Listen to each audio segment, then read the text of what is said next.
Hi, everyone. Good morning, good afternoon, good evening. Thank you for joining us. We're just going to give it a few more minutes or maybe a minute or two to let people trickle into the meeting. Thanks.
Maggie, you're on mute.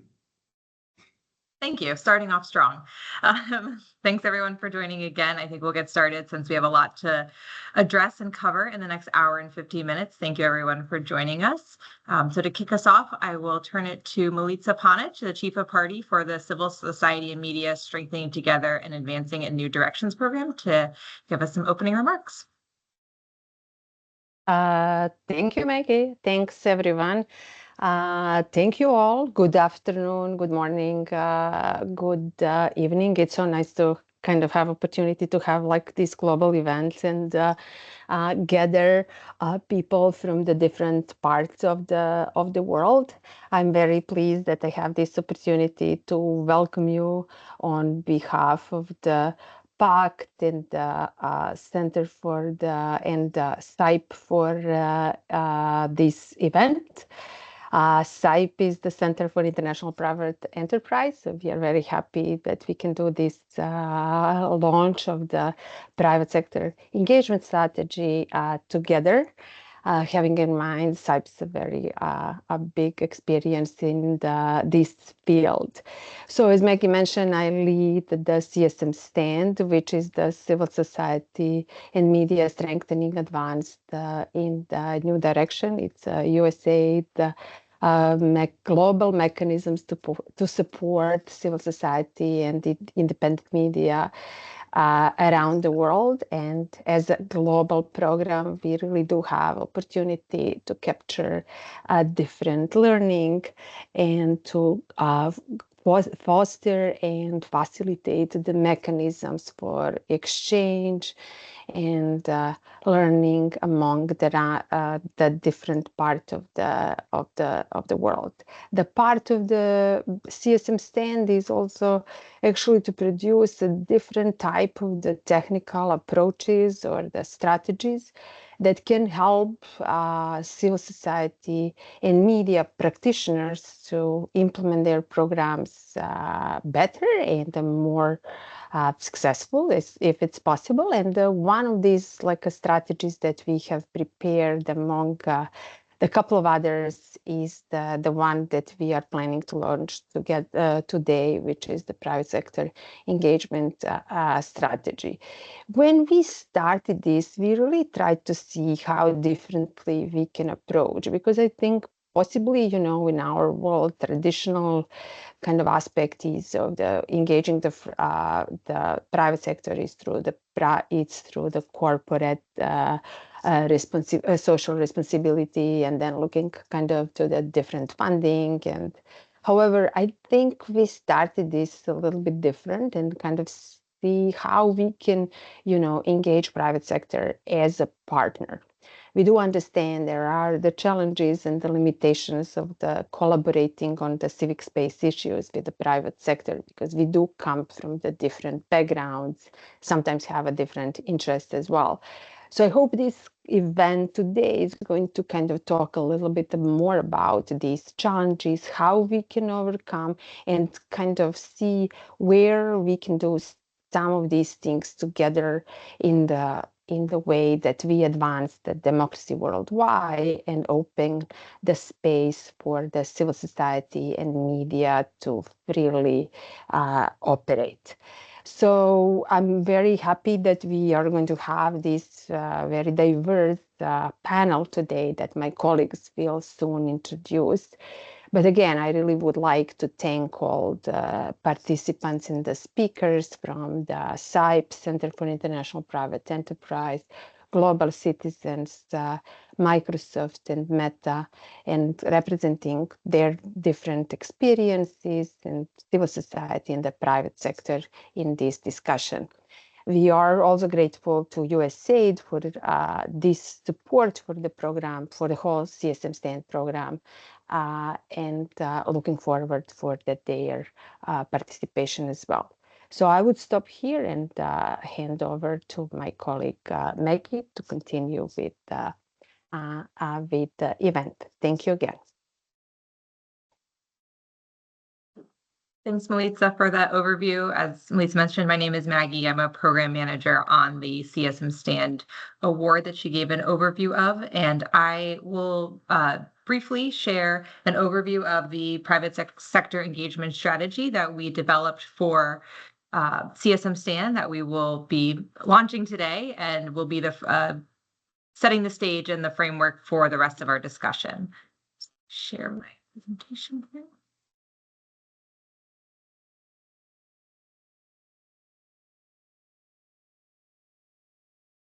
Okay, and I can't quite see the event screen, so please jump in if I'm going off mute or go on mute or breaking up or anything. So thank you again for joining us today.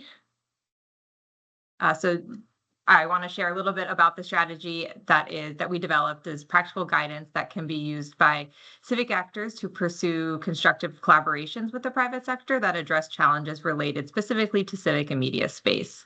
And while there are many resources and policies, including from USAID, for private sector engagement in development, we found that the existing frameworks do not fully address the opportunities and challenges of engaging the private sector as partners in preserving and expanding civic space or strengthening democracy. So recognizing this gap, this pilot approach, which we expect that will evolve over time as it's adapted and used in our programs, is specifically geared towards civil society and media to contextualize and adapt to specific issues and environment that they are working in. So in the next few slides, I will share a summary and our key recommendations for engaging the private sector that will set the stage for the panel discussion with our speakers, who will be able to share their experience and expertise working on these issues with civic and private sector actors. I'll also note that the Q&A should be open and you can submit questions anytime throughout the event, and those will be addressed in the later portion after our discussion this morning.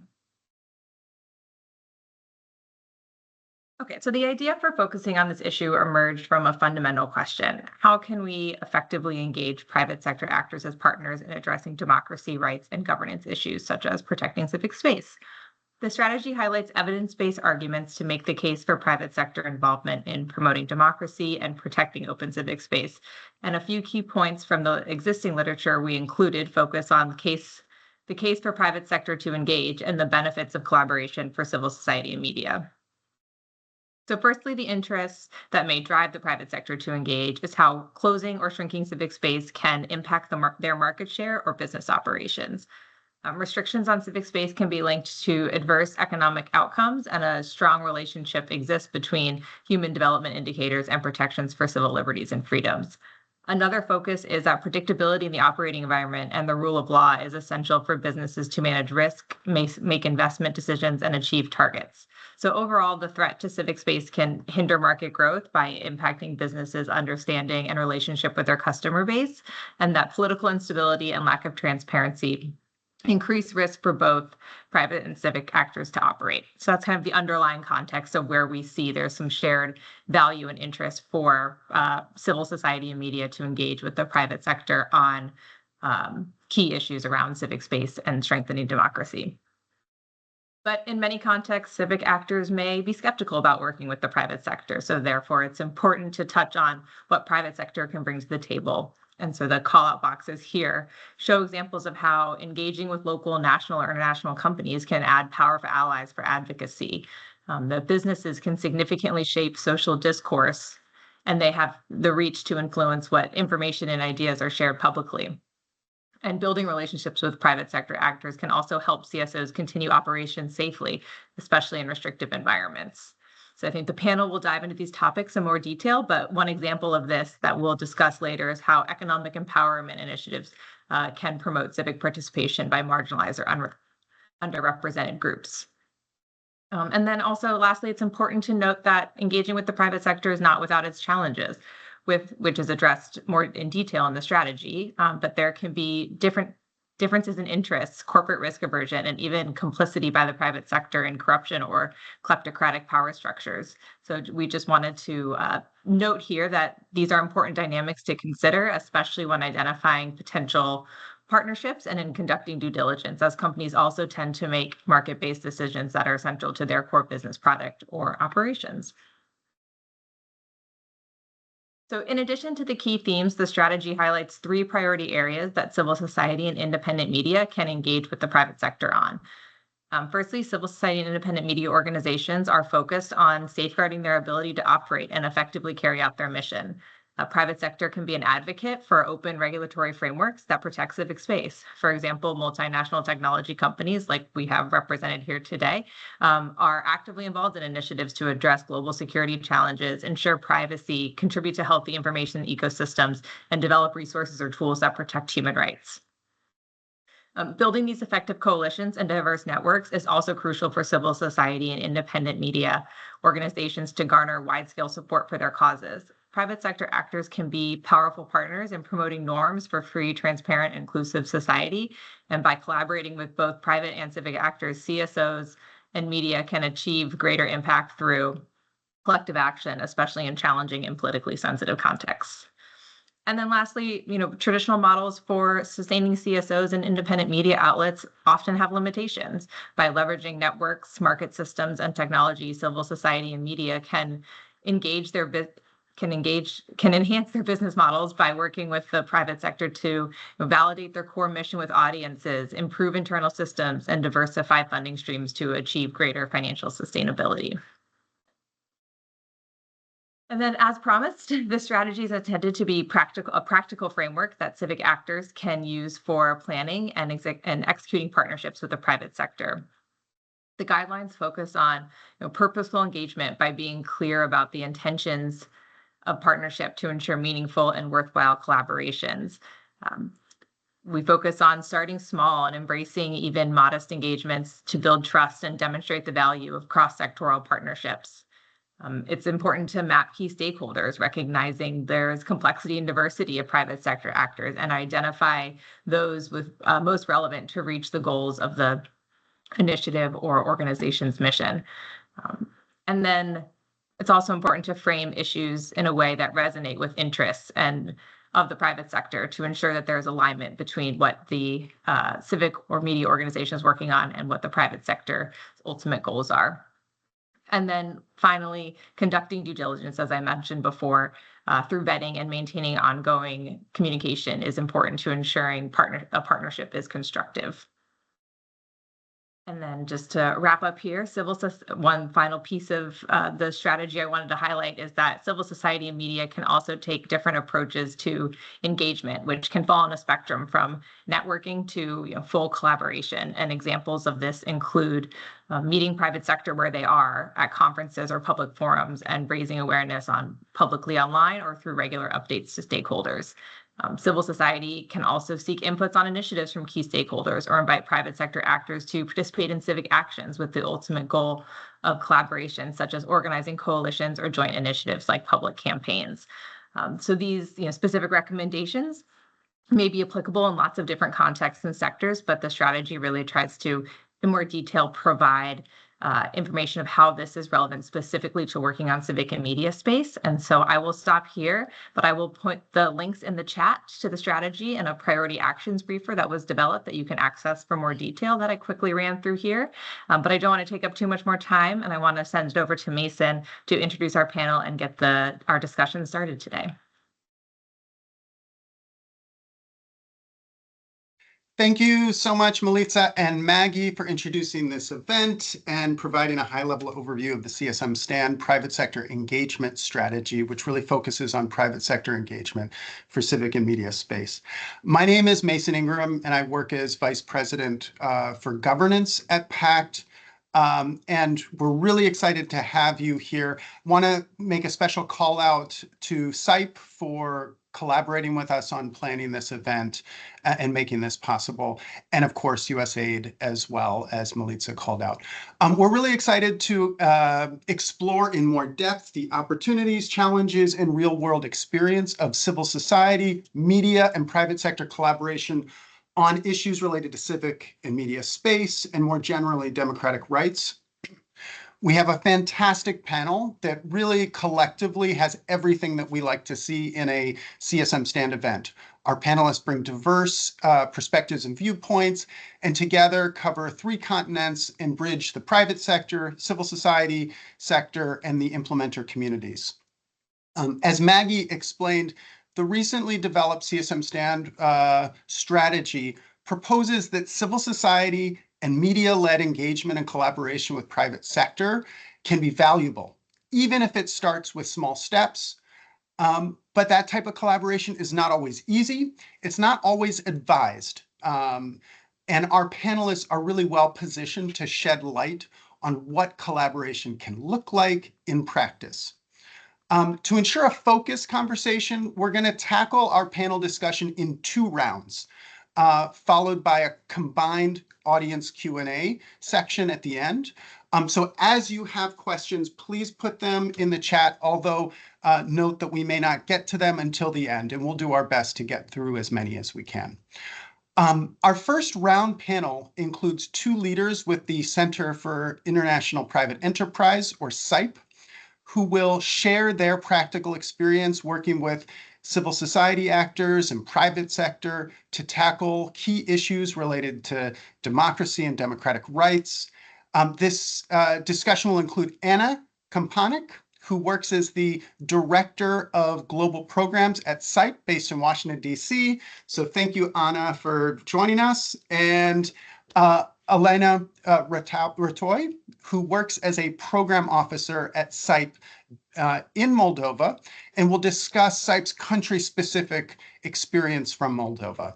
Thank you, Anna and Elena, for joining us. And note that I think Maggie is going to drop full bios for all of our speakers in the chat as they are introduced. Great, so let's kick off. Anna, as part of its core mission, CIPE works to strengthen private sector and the business community to promote, to foster positive democratic practices. Can you walk us through how CIPE identifies and engages with private sector actors that are actually interested in these issues? Can you talk us through examples of what this type of engagement looks like in practice? Thank you very much, Mason, and many thanks again to Pact for inviting us to co-organize and co-host this event. So very briefly, first I would recognize and want to commend the strategy for taking a broader view of what private sector means.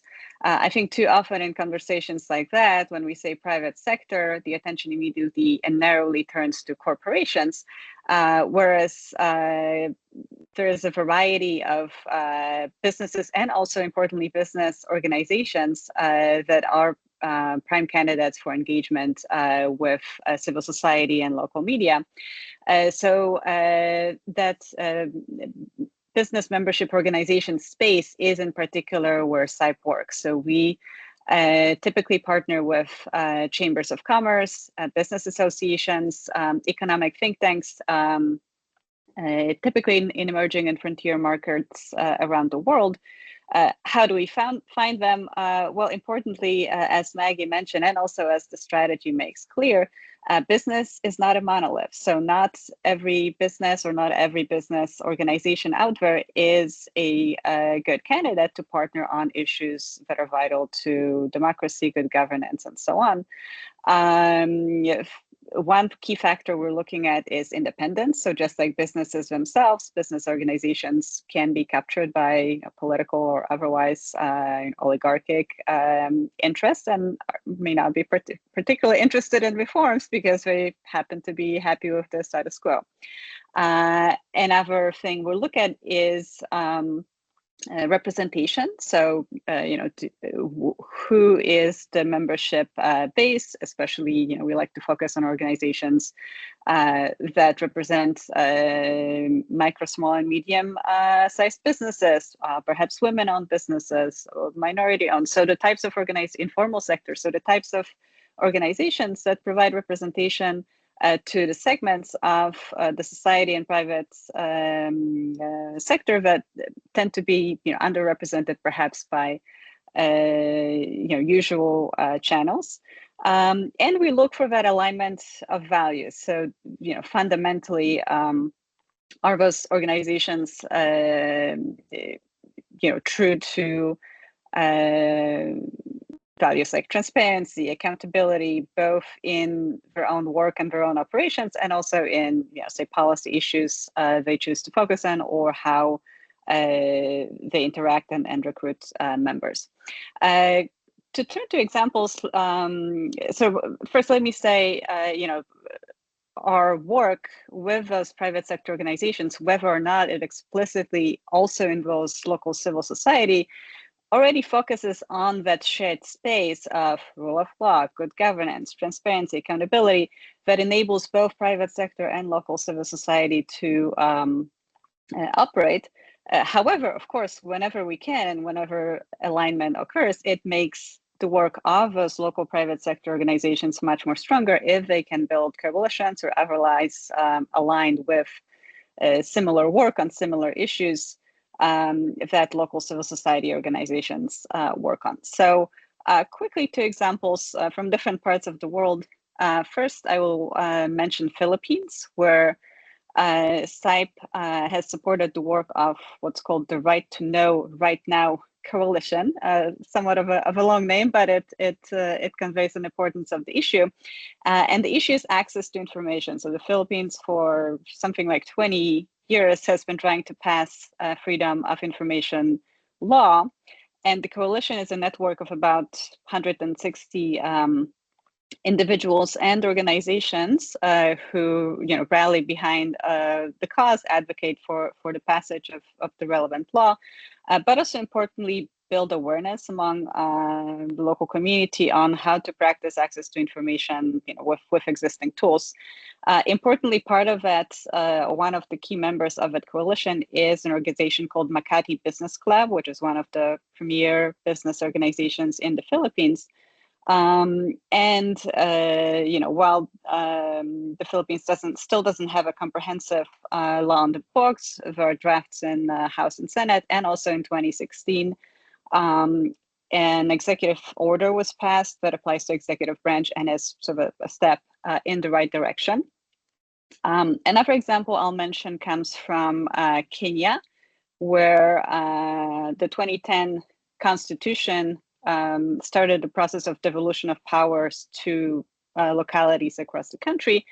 Part of that devolution had to do with public financial management.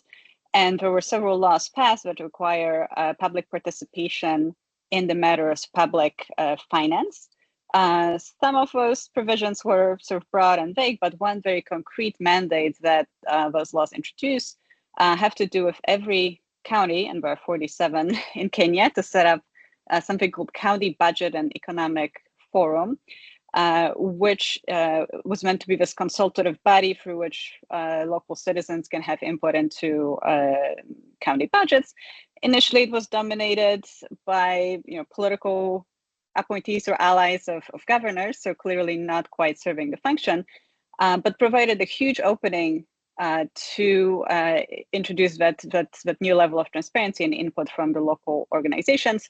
And CIPE has been working with chambers of commerce alike and local civil society organizations to help train them on how to interpret county budgets, how to apply the laws to provide meaningful feedback, how to make them more understandable to local constituencies through, for instance, creating citizens' budgets. Let me pause here in the interest of time, but happy to go deeper on any of the above. Thanks, thanks, Anna. And in particular, just want to underline this kind of notion of the kind of discernment, the kind of filtering in process that happens in terms of groups that you're working with. I think that's something that we try to speak to directly in the strategy, as you note. Elena, would love to hear a little bit more about the Moldova context, which I know is where you're focused.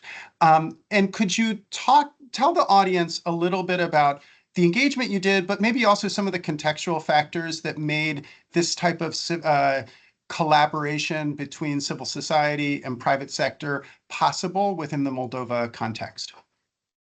Yeah, thank you so much, Mason. It's a really great honor for me to share today Moldova's experience. So just to start with providing a bit of context about engagement between civil society organizations and private sector. They usually in Moldova, these two parties, these two groups are encouraged to work together and to collaborate on certain topics which are of interest for both parties. For example, we have governmental platforms of dialogue where both representatives of civil society organizations and private sector, they come together to discuss issues that are, again, that are relevant for both of them. But usually this engagement is only in a form of a dialogue, and civil society and private sector, usually they didn't come to work hand in hand. They use this platform to discuss some issues, and mostly this happens like civil society advocating for some changes and private sector responding to these requests coming from the civil society, saying that it's sometimes it's very difficult for them to implement the request coming from civil society. However, I can say that in 2022, under a project called Reducing Barriers to Women's Economic Empowerment in Moldova, implemented by Women and Girls Empowered Consortium, CIPE supported the creation of the Alliance for Women's Economic Empowerment in the Republic of Moldova. And we built the alliance based on our previous experience, based on CIPE tools and knowledge on creating coalitions and advocacy. And I mentioned to some examples. But in Moldova, this alliance was a very innovative one, just because it was composed of both civil society organizations and business associations that came together to solve some issues related to women's economic empowerment. In Moldova, we do have networks composed of civil society organizations. We do have networks composed of business associations, but this was for the first time when we brought these two actors together to work together on a topic which was of interest for both of them, and both civil society organizations and private sector understood, and they focused their attentions on some specific topics, some specific issues faced by women entrepreneurs or women in entrepreneurial field, because these issues were pertinent to both private sector and business associations.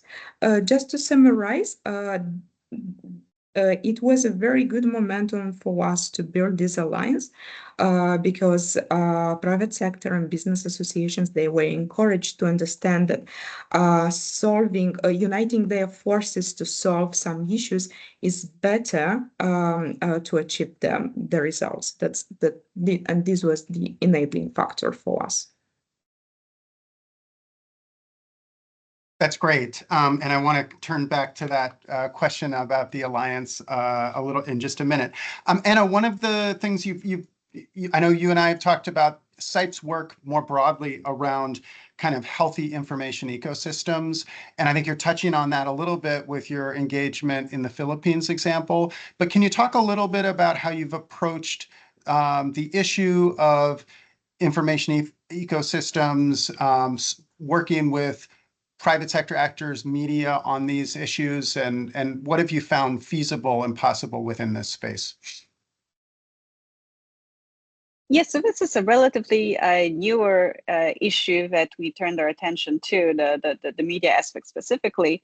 And as step one, we just asked that question more broadly, what are the different ways around the world that private sector is using to support independent media? So in collaboration with the Center for International Media Assistance, we commissioned a research study that took a broad sweep of various measures, approaches, initiatives that exist, giving us a range of options from fairly simple initiatives such as private sector companies sponsoring training for journalists, or perhaps independent journalism awards, through private sector companies supporting legislation that protects media freedom, to measures that have to do with funding for independent media, again, from perhaps simpler things that are in the realm of CSR, corporate social responsibility, to more complex mechanisms like pooled funding, where several companies come together, create a fund where they can direct jointly and with independent oversight funding to select media outlets.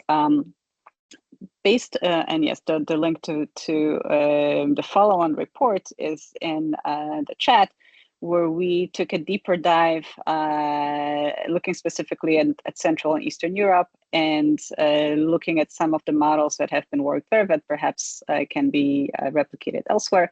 One very interesting example I would mention comes from the Czech Republic, where several businesses formed something called the Czech Fund for Independent Media, or NFNZ by its Czech acronym. And it is a pooled funding mechanism where, again, an independent board makes decisions how to allocate the funds, which provides us, first of all, this very unique and much needed layer of separation between the source and the recipient of funding. For obvious reasons, it's not necessarily a great idea for companies to give money directly to business outlets. Independence always has to be the primary consideration. But that is one approach that works very well. We're looking now at other potential solutions in the realm of blended finance or impact investing that, again, have been working fairly well in other areas of impact investing, like perhaps the green investments and so on, but haven't quite been leveraged enough, in our view, in the realm of creating creative sources of funding for media, because again, the media already has been in the state of crisis just through economic forces, and growing anti-democratic trends around the world only added to it. So it's the right time to sort of think creatively about the solutions. And one of the strengths of the private sector is innovation. So that is what we're looking to. All right, let me pause here and again, happy to elaborate or add to it. That's great. And Elena, you were talking about the work with the alliance that you've done in Moldova, and I think you guys are zeroed in or focused in on women's inclusion, empowerment issues. Is there something unique about those issues that made it more feasible to support this type of broader alliance building that bridges sectors, in your experience? Yes, sure. As I mentioned before, the enabling factor to support the engagement of private sector and civil society was to identify a common topic, and the issues related to women's economic empowerment appeared to be a topic which united both parties. However, speaking about women's economic empowerment in a general term was too general to engage the partners, and that's why the project team engaged to conduct research and studies to identify specific barriers to women's economic empowerment. Once we had these specific barriers, we called together business associations and civil society organizations, and we started together with them to strategize on these issues. And they decided, they actually understood that a lot of issues are of common interest for both of them. So that's why the Alliance selected 5 priority areas, immediate priority areas, which they consider that they can come together to solve them. And just to mention them very briefly, they were alternative childcare services, care and support services, for example, for elderly or for persons with disabilities, incentives for microenterprises hit by regional crisis, and combating gender-based discrimination in the workplace and harassment in the workplace. All these priorities or all these issues were affecting both the private sector and civil society. And just an example, for example, the lack of childcare services. This is a gender equality issue. Because of the lack of childcare services, women usually are excluded from the job market, and they face discrimination and additional barriers to get their financial independence. But this is also a problem faced by women entrepreneurs, specifically women entrepreneurs with young or with small children who confront with limited access to affordable and qualitative childcare services, and this limits their opportunity to engage more in developing their own business. So this issue was considered by both civil society organizations and private sector as a common issue which needs to be solved. And this is relevant for all the issues, including for gender-based discrimination, including for harassment, including sexual harassment, because these issues were both a general gender equality issue, but also issue faced by women entrepreneurs specifically, and noticed by business associations as well. So that's why the Alliance, composed of both business associations and civil society organizations, it came together and it developed women's legislative agenda, which included policy recommendations. And we, as a project, supported them to conduct advocacy initiatives to advance the both the agenda but also the policy recommendations. For example, for one of the priority issue, the one related to alternative childcare services, we had a Women's Business Association who partnered Women CSO, Women Civil Society Organization, to conduct a joint advocacy campaign.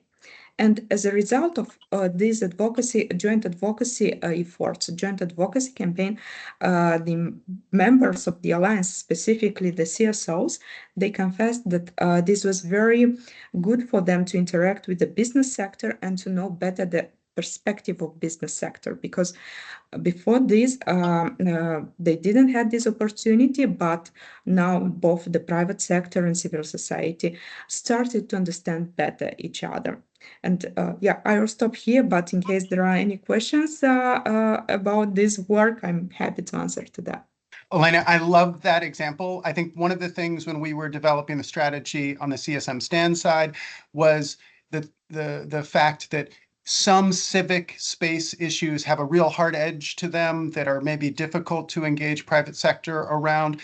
Some have perhaps a softer edge, but are just as much part of a civic space kind of operating environment, including barriers to women's participation in economic and civic life. So I think great example of that. I am going to exercise restraint and not ask my next question because I know we need to get to the next panel, but we will bring you back in at the audience Q&A section and have more to dig into at that point. So thank you, Anna and Elena, and then and for discussing CIPE's experience and perspectives on these issues. So we'll bring you back in just a minute. And I'm now pleased to introduce our second round panelists, who together bring regional and global perspectives from civil society and the private sector. And I think together are well placed to share examples of what civil society and private sector engagement can look like in practice.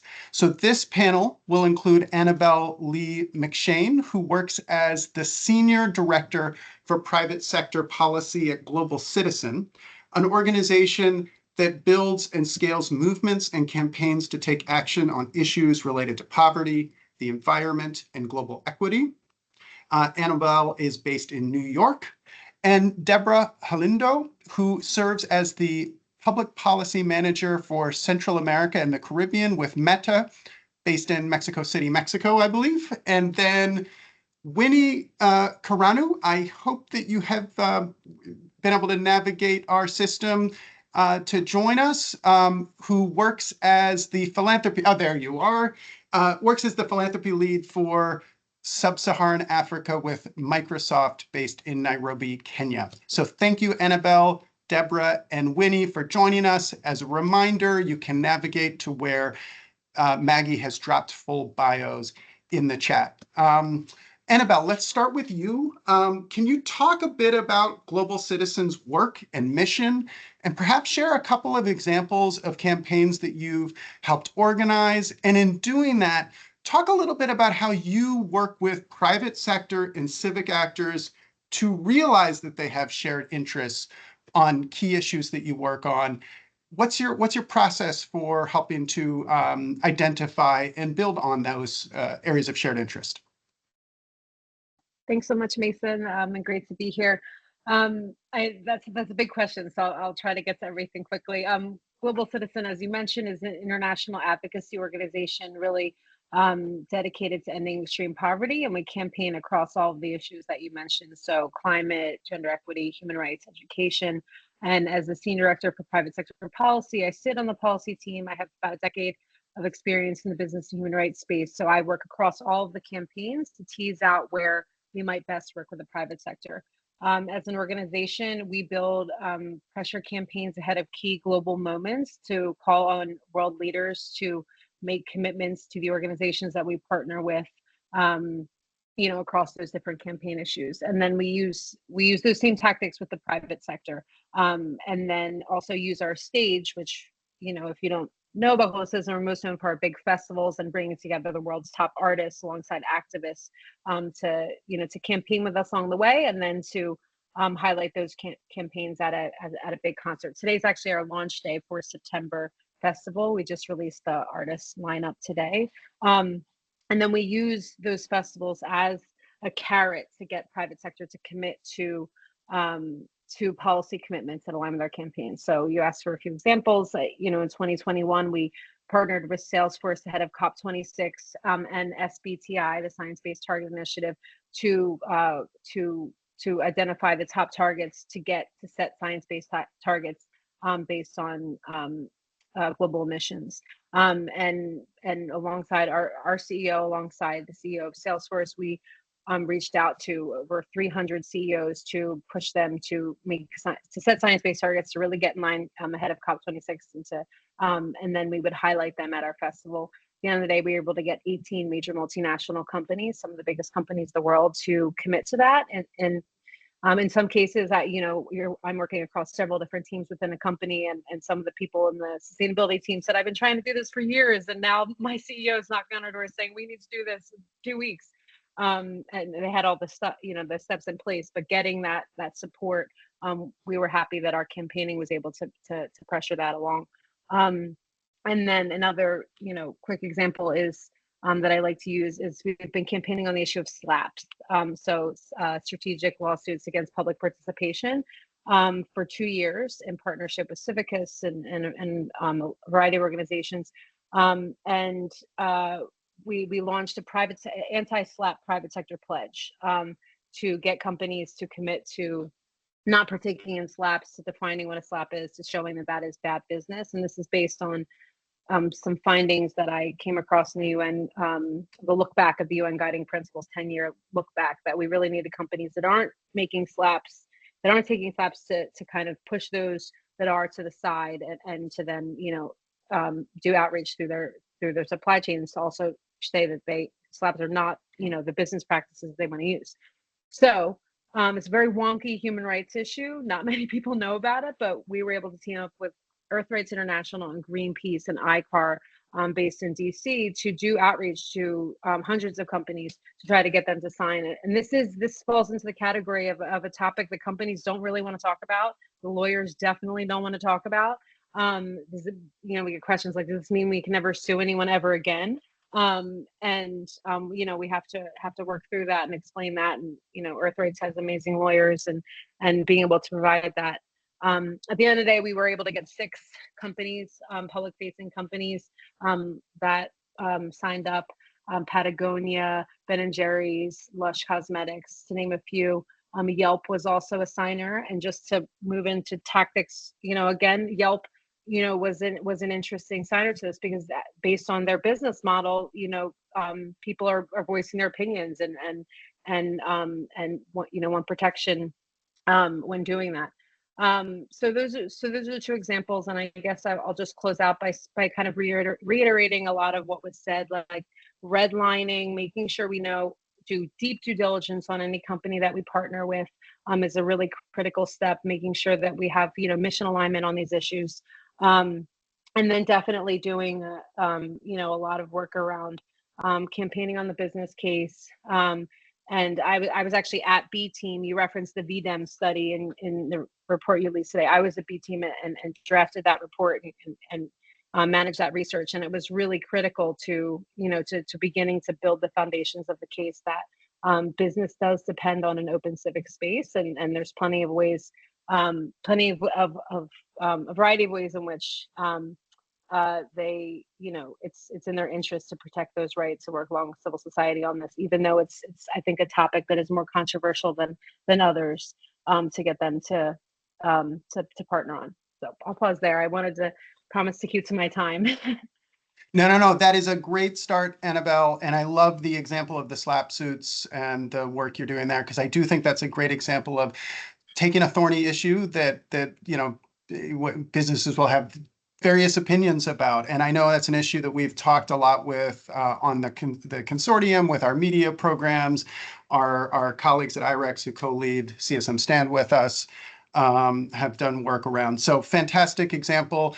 Can I add one more part to that? Well, just one last part that's an important part of how we work as an organization. So, alongside the campaigning with the private sector that I lead, also calling on governments to, create space to protect human rights defenders.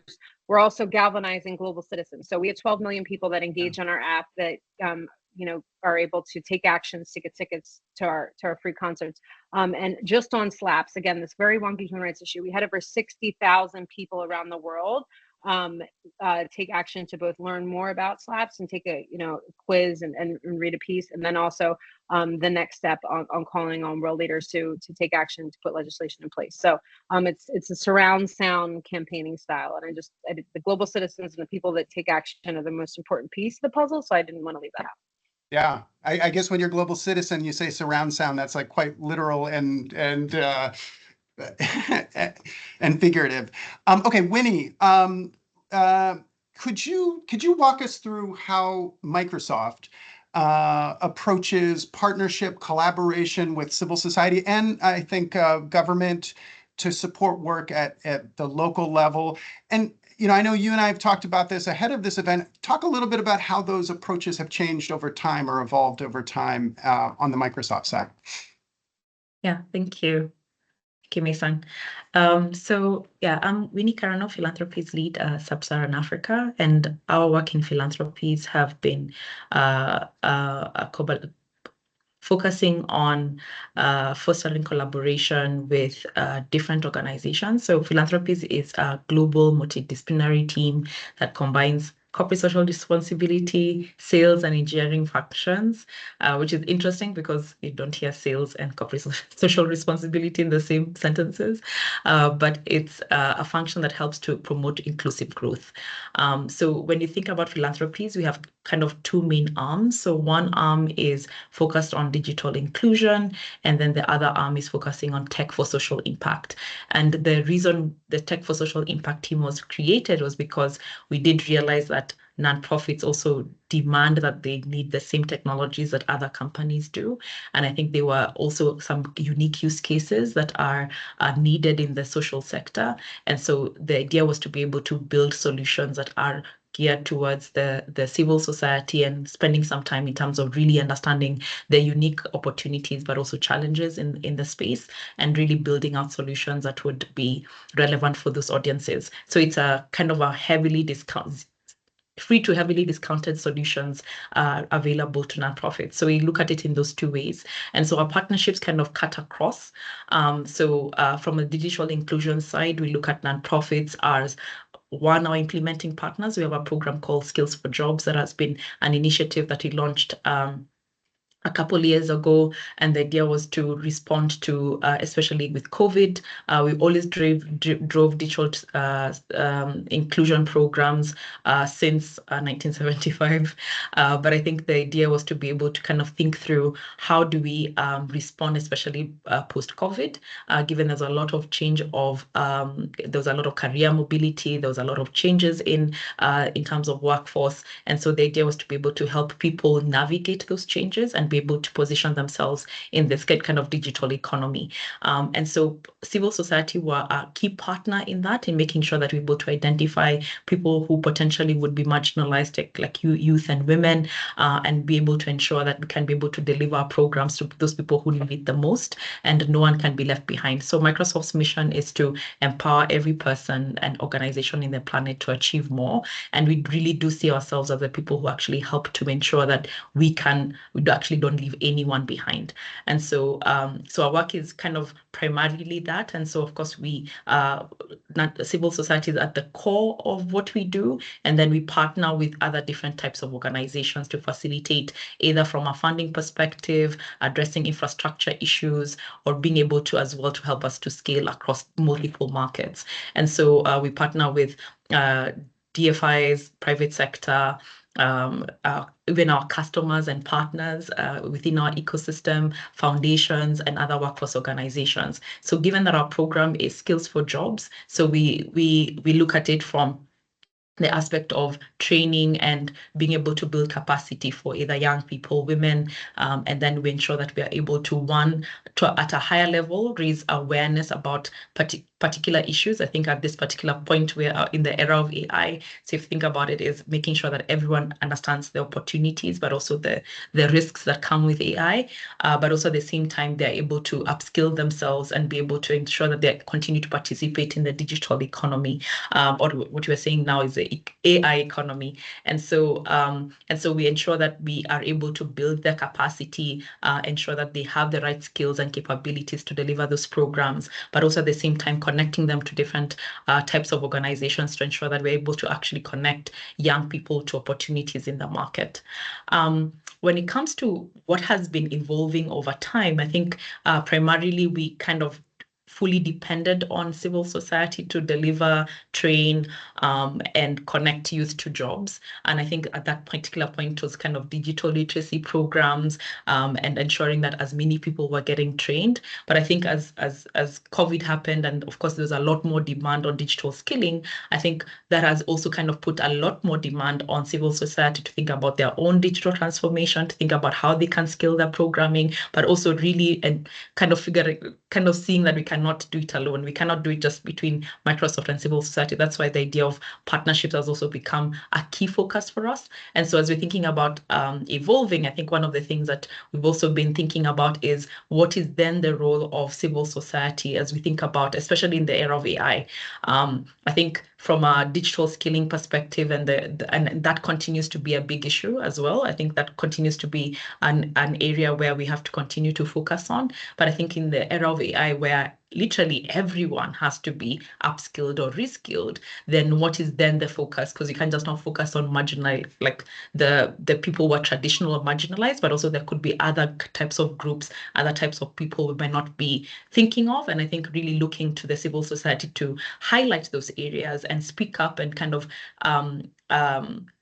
educate us about some of the areas where we might not be aware of. So I think we're also seeing a lot more organizations coming together. I think last week we launched an AI and Future of Work white paper, and that was actually a collaborative effort across the sector, even with foundations, with private sector, with civil society, with a few of academia as well. And I think the realization was that there was not enough research across the region, especially in Africa, to be able to have really clear understanding of the current state, but also thinking about what is the future of that. So I think we're seeing a lot more, and kind of, I think, us demanding a lot more from the civil society to kind of keep us accountable, but also I think at the same time really kind of highlighting some of the areas we may not be aware of when it comes to marginalization, especially in this era of AI.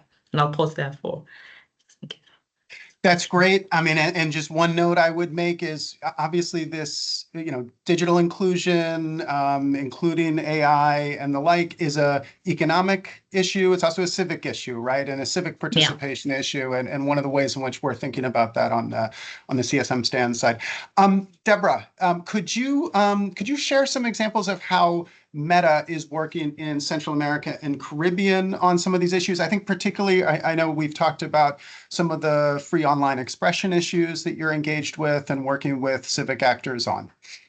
Yes, thank you, Mason, and a pleasure to be here with you today.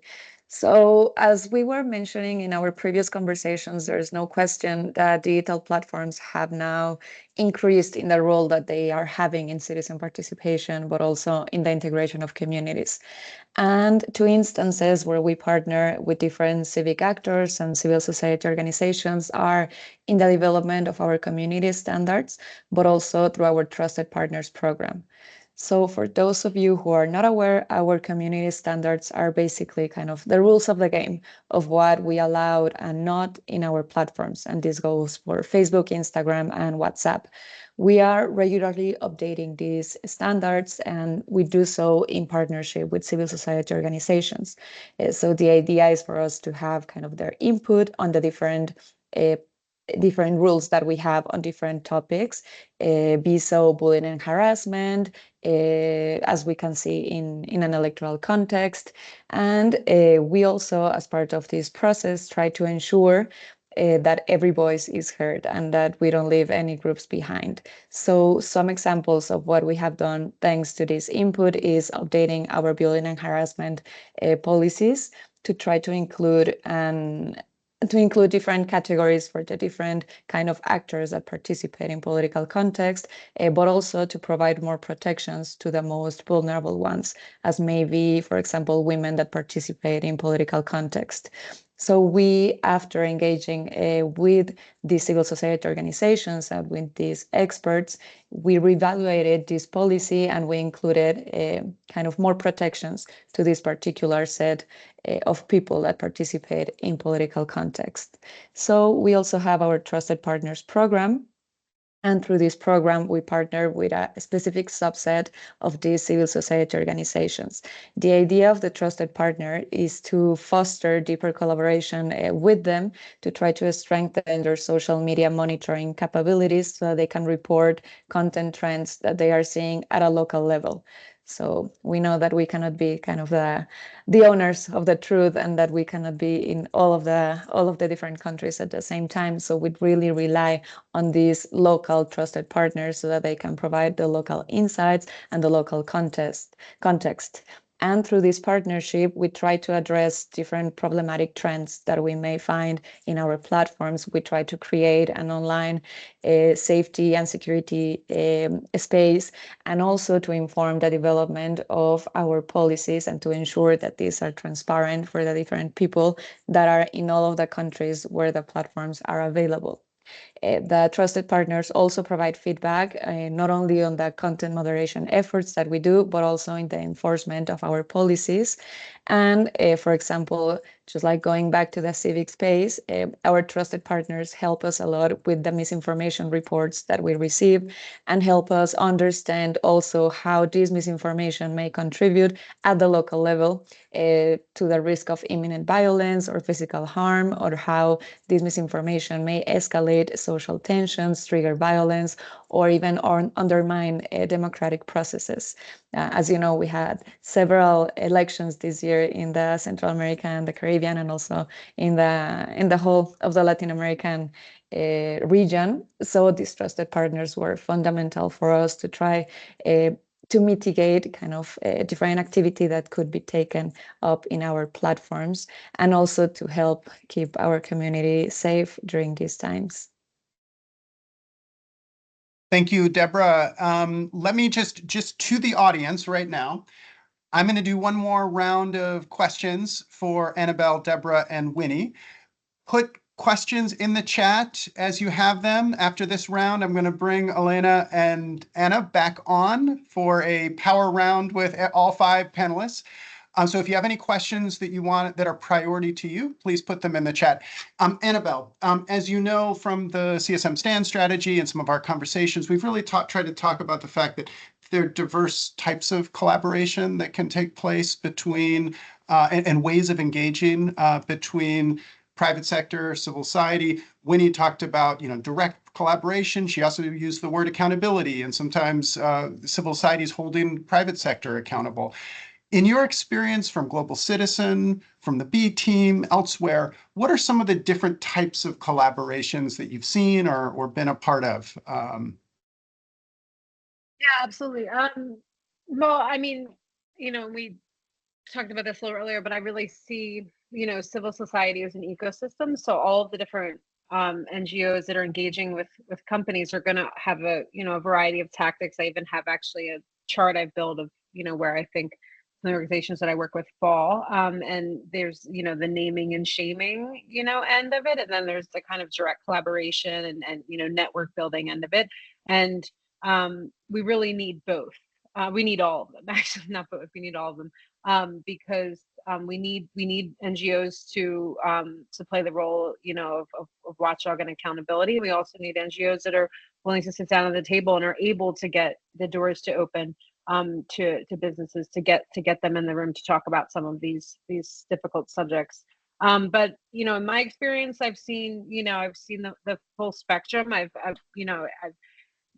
think I've had really great experiences where you build strong relationships with companies, which takes years in some cases to build that trust. And then once you get a company on board on the issue, whether it's SLAPS or others, they can then open doors to other companies in their network. Some of the companies that came in the different campaigns that I've worked on have come in through that B2B outreach, which is a real sweet spot, I think, in the advocacy space if you can get it right. If you can find the right, leader within a business group that wants to open other doors and, believes passionately about that issue. So yeah, I think that it really depends on the topic, the issue, and the partner on how you engage companies. And like I said, I think that that trust building and getting to that place where you can have companies advocating on your behalf and on the issue's behalf is really, always, one of my goals. So I hope that answered your question. I'm happy to. Absolutely. No, absolutely. And I think that kind of ecosystem model of recognizing that, the ecosystem needs groups that are operating with different theories of change in terms of what collaboration looks like often, is definitely on point, I think, aligned with how we've talked about it on our side. And maybe just, sorry to be that person that keeps adding things, but I will.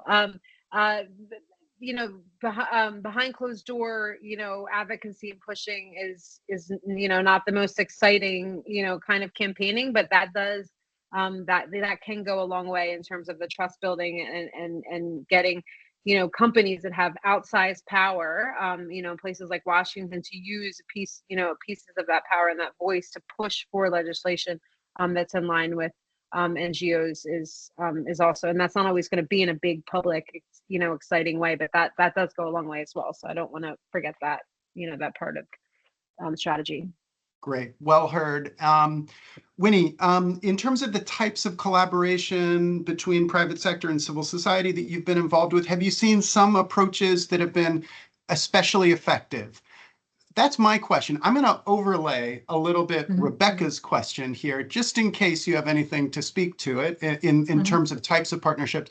She's particularly interested in collaborations, engagements with some particular marginalized communities, like people with persons with disabilities, Indigenous peoples organization. So if you've seen any kind of collaboration that directly engage some groups that may not always have the strongest voice within the civil society community at large, feel free to add that. And Deborah, think about that too, as I come to you in a second. Thank you. Yeah, so I think from a place of effectiveness, I think a couple of ways. I think being private sector and kind of our focus being in terms of one, digital inclusion, making sure that no one is left behind. We really look into the civil society to be able to, bring up this kind of areas where potentially people are marginalized. And I think, as you rightly say, people with disabilities or refugees, for example, or youth and women who potentially would not necessarily have access to these opportunities. And so being able to help us to identify these communities, but also as well helping us to implement those programs. And I think also it has been an effective model where, if we are partnering with multiple private sector organizations, the kind of that convergence of funding going into one organization to amplify that impact has been quite effective. And so kind of bringing this consortium of partners, it could be, I think we have done quite a good job in terms of bringing in other partners, especially our customers. So for example, if we have a focus around people with disabilities, for example, looking for other organizations that have similar commitments and working towards building that partnership. But at the end of the day, kind of goes back to the civil society organizations to support in terms of identification and implementation of those programs. So I think being able to kind of them being a source of us being able to actually have that visibility on the ground, but also in terms of implementation. The other bit that I think has been quite interesting to us as well has been in terms of policy advocacy. I think, of course, there are all these emerging issues that need to be addressed around opportunities when it comes to jobs, women and girls, and kind of access, especially in the STEM education, for example, issues to do with access to connectivity or devices and being able to address issues of infrastructure.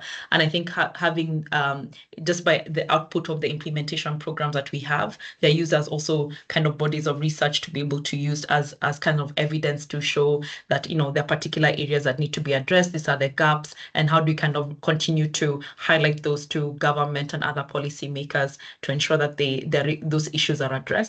I think also another area that we've seen, I think actually quite lately, has been in terms of research, as I rightly mentioned earlier.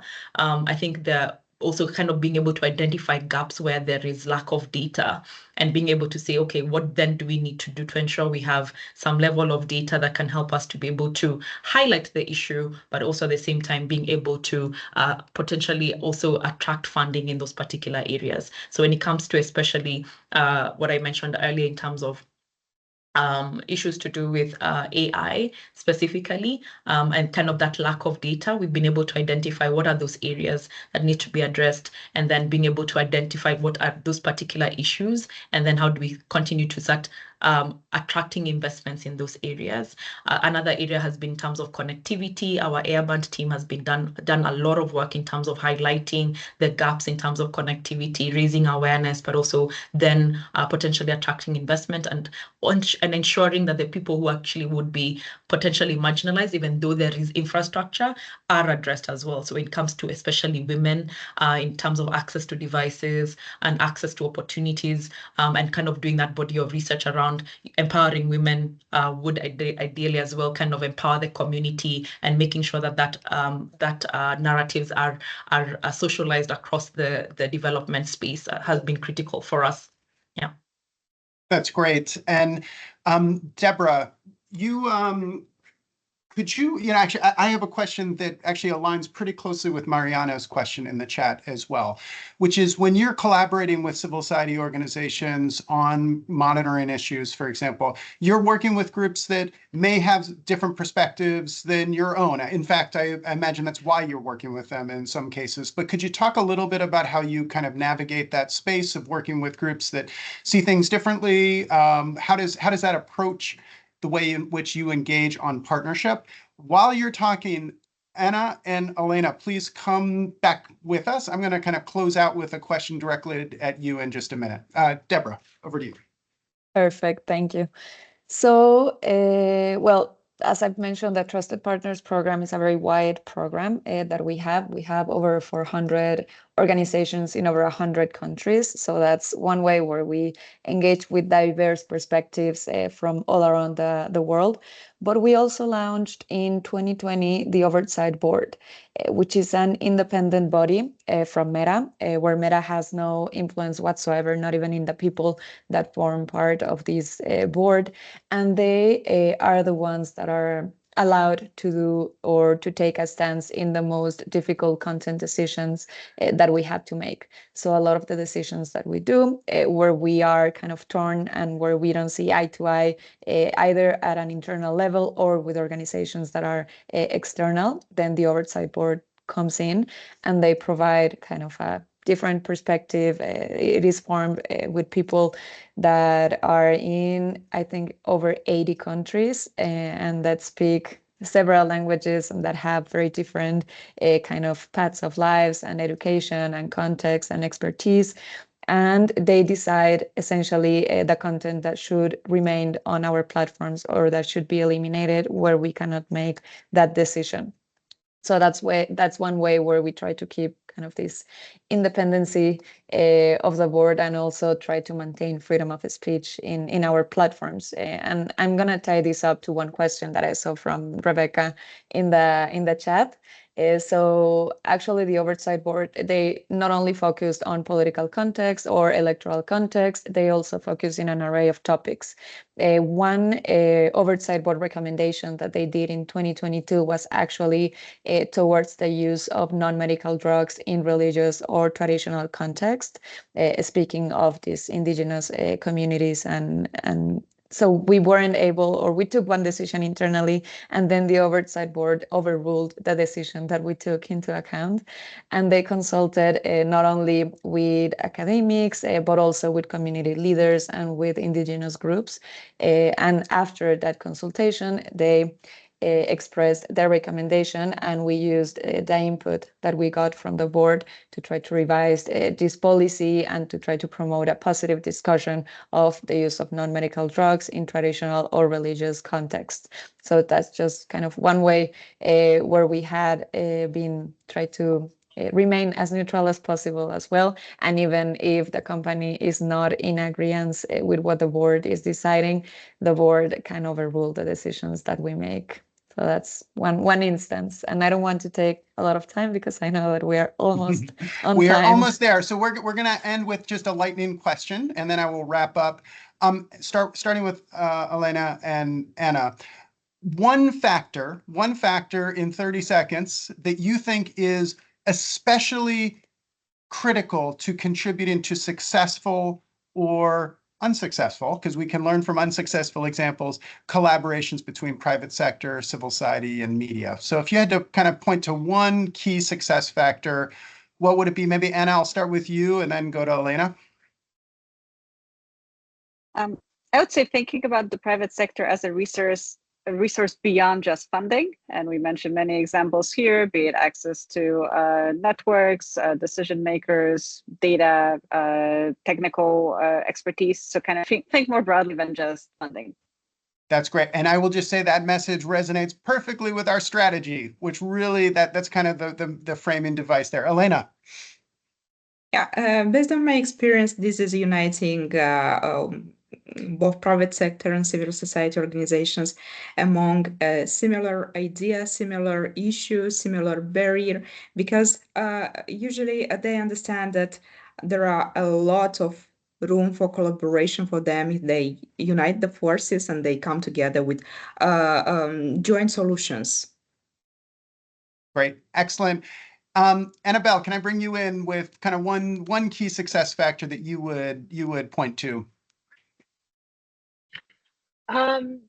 Yeah, I think it's going back to trust, to being really upfront with your goals as an NGO and as upfront as businesses will be about their goals. And just being open and honest, and that takes time. I've built many business networks and creating that safe space, and things like Chatham House rules really matter as you're building that trust, with the ultimate goal again of really campaigning together on some of these issues where there is shared interest, like civic space. That's great. And one thing we've talked about, unlike moderator questions at the end of an event, you can't rush trust, right? It takes time to build that often. Deborah, and then Winnie. Yes, I would say that success would be to be open to receive feedback both ways of what's working and what isn't working, to try to better the outcome for both organizations. And Winnie, last word. I think for me, I would say embracing change. I think the world is always evolving. And I think what we've seen over our kind of period working with civil society moved from funding to just now funding and building capacity for the organizations through that digital transformation of nonprofits, to now really building a body of work around our content to make sure that we can support nonprofits better. So I think we've also learned that we can really use our strengths as private sector to support the work that civil society does. And it's not limited to cash, right? It can be all the other kind of the value of Microsoft comes with it also its kind of expertise in technology. And so we can also really use that to be able to accelerate the work that the civil society are doing to be able to be more effective. Excellent, excellent. And I will note that Johnny in the chat has endorsed the importance of trust. If others in the audience have key things that they think are essential in this last minute while I'm wrapping up, feel free to drop it in the chat. I want to thank Annabelle, Deborah, Elena, Winnie, Anna for joining us today. Thank you to all our panelists. Your insights and experience have been so valuable today. I also want to thank CSM-STAND leadership and the whole consortium for working and developing the private sector engagement for civic and media space strategy. I especially want to appreciate USAID's continued support and partnership in developing this technical resource and collaborating and discussing this with us as we've moved about. And of course, CIPE, thank you for your direct collaboration on this event today. We've really benefited from all of the experience that you've brought to it, and you really provide models for how to engage on some of these topics. As we have explained, we're excited to push ourselves and our partners to more deeply explore opportunities for civil society, media, the private sector to collaborate and partner on core challenges related to civic and media space, and more broadly to democratic rights. Although we know that the conditions are not always in place for collaboration, and sometimes it's not wise, we want to embrace even incremental efforts for these sectors to work together to achieve positive democratic outcomes, while continuing to nurture and promote civic and media sectors that are able to hold all powerful actors to account. We look forward to continuing this conversation with this community. Thank you for joining us today, and let's stay in touch. Yeah, thank you, everybody.